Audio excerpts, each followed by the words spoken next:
Vitres remplacées, parterres déblayés, la municipalité de Minsk s'est empressée d'effacer toute trace des événements de dimanche soir.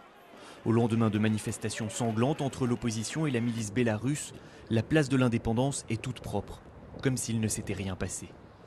La révolution tant voulue par les manifestants pour renverser le régime de Loukachenko aura duré moins de 4 heures. Je vous l'ai déjà dit dans cette salle et je peux vous le redire publiquement. Il n'y aura pas de révolution au Bélarus. Dimitri, 23 ans, était là dimanche soir. Dans le fond, il l'admet, il espérait un soulèvement populaire comme en Ukraine. Mais cette année, comme lors des dernières élections en 2006, la manifestation s'est terminée par des arrestations et une opposition muselée.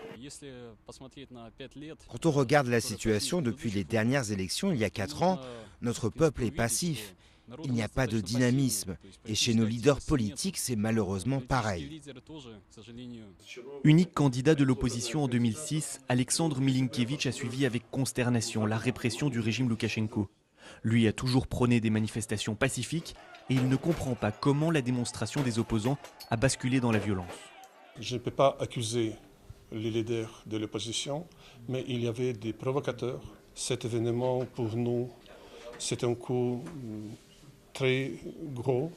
Les manifestations ayant abouti à une sanglante répression restent la voie judiciaire pour contester la victoire à Alexandre Loukachenko.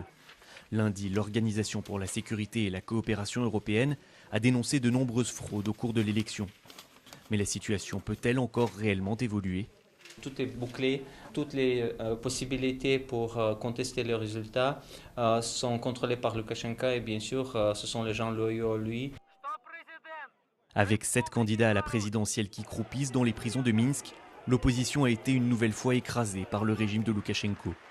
Après 16 ans passés au pouvoir, le président bélarusse entame un 4e mandat consécutif sans que rien ne semble pouvoir jamais l'arrêter.